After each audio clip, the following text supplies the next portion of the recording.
Japan আবারও সুনামির আশঙ্কায়। কিন্তু একটা ব্যাপার কি, প্রতিবারই এই দেশটি এত দ্রুত কিভাবে প্রতিক্রিয়া জানায়? চলুন আজকের এই বিশ্লেষণে আমরা সেই বিষয়টি একটু কাছ থেকে দেখব।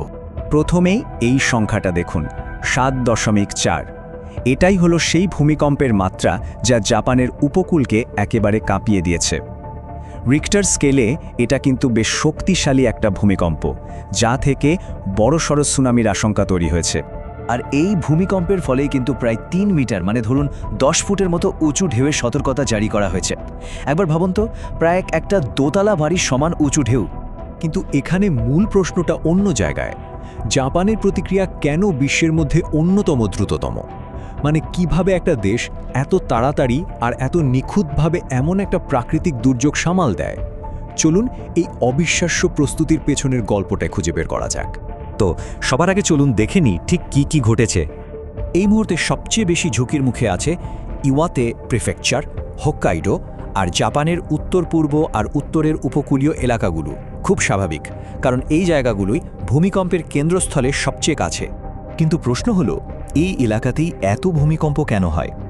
কারণটা হলো এর ভৌগোলিক অবস্থান। জাপান ঠিক প্যাসিফিক রিং অফ ফায়ার বা প্রশান্ত মহাসাগরীয় আগ্নেয় মেখলার ওপর বসে আছে। এই জায়গাটাতেই পৃথিবীর টেকটনিক প্লেটগুলো একে অপরের সাথে ধাক্কা খায়, আর তার ফলেই বিশ্বের বেশিরভাগ ভূমিকম্প আর অগ্ন্যুৎপাত এখানেই হয়। ভূমিকম্প তো হলো, কিন্তু এর পরপরই শুরু হয় আসল পরীক্ষাটা, সুনামির সতর্কতা জারি করা। আর এখানে সময়ের দামটা কিন্তু সবচেয়ে বেশি। কর্তৃপক্ষের দেওয়া এই নির্দেশগুলো কিন্তু জীবন আর মৃত্যুর মধ্যে পার্থক্য করে দিতে পারে।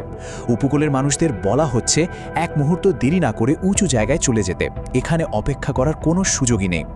আর একটা জরুরি কথা মনে রাখতে হবে, সুনামি মানে কিন্তু শুধু একটা ঢেউ নয়, পরপর বেশ কয়েকটা ঢেউ আসতে পারে। তাই প্রথমটার পর নিরাপদ ভেবে ফিরে আসাটা কিন্তু মারাত্মক ভুল হতে পারে। জাপানের আবহাওয়া বিভাগ থেকে শুরু করে দুর্যোগ মোকাবিলা সংস্থা সবাই মিলে একযোগে পুরো উপকূল জুড়ে সুনামি সতর্কতা জারি করে দিয়েছে। এটা দেখলেই বোঝা যায় তাদের সিস্টেমটা কতটা সমন্বিত আর শক্তিশালী। কিন্তু জাপানের এই অসাধারণ দ্রুত প্রতিক্রিয়ার পেছনে একটা খুব গভীর আর কষ্টের ইতিহাস লুকিয়ে আছে। আর সেই স্মৃতিটা হলো 2011 সালের সেই ভয়াবহ সুনামির স্মৃতি। 2011 সালের তোহোকু ভূমিকম্প এবং সুনামি, এটা জাপানের ইতিহাসে একটা কালো অধ্যায়। আর সেই বিপর্যয় থেকে পাওয়া শিক্ষাই আজকের এই নিখুঁত প্রস্তুতিকে তৈরি করেছে। আর এটাই হলো আসল কথা। সেই ভয়াবহ অভিজ্ঞতার কারণে জাপান একটা অত্যন্ত কঠোর এবং দ্রুত প্রতিক্রিয়া দেখানোর মতো সতর্কীকরণ ব্যবস্থা তৈরি করতে বাধ্য হয়েছে। এটা শুধু প্রযুক্তির উন্নতি নয়, এটা তাদের মানসিকতারও একটা বিরাট পরিবর্তন। আসলে ওই একটা ঘটনায় দুর্যোগ মোকাবিলার ব্যাপারে পুরো দেশের দৃষ্টিভঙ্গিটাই বদলে দিয়েছে, আর একটা গোটা জাতিকে সর্বোচ্চ সতর্ক অবস্থায় নিয়ে গেছে। এই তুলনাটা দেখলে পরিবর্তনটা একদম স্পষ্ট হয়ে যায়।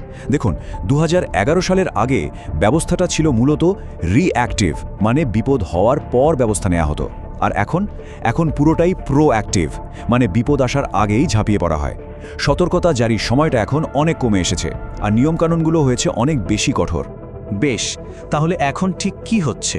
পরিস্থিতি এখনও বেশ উত্তেজনাপূর্ণ, বিপদ কিন্তু পুরোপুরি কাটেনি। এই মুহূর্তে কর্তৃপক্ষ বেশ কয়েকটা জরুরি কাজ করছে। যেমন তারা রিয়েল টাইমে, মানে একদম লাইভ ঢেউয়ের গতিবিধি পর্যবেক্ষণ করছে। সাগরের পানির স্তর কোথায় নামছে, কোথায় উঠছে, সেটার উপর কড়া নজর রাখছে। আর এই সব তথ্যের উপর ভিত্তি করেই তারা ঠিক করবে সতর্কতা আরও বাড়াতে হবে নাকি বাতিল করা যাবে। আর অবশ্যই সমস্ত জরুরি পরিষেবা একদম প্রস্তুত হয়ে আছে। সবশেষে এই প্রশ্নটাই হয়তো থেকে যায়, কিভাবে একটা জাতি তার সবচেয়ে বেদনাদায়ক স্মৃতিকে নিজের সবচেয়ে শক্তিশালী রক্ষা কবচে পরিণত করতে পারে? জাপানের এই প্রস্তুতি, এই প্রতিক্রিয়া সম্ভবত সেই প্রশ্নেরই জীবন্ত উত্তর।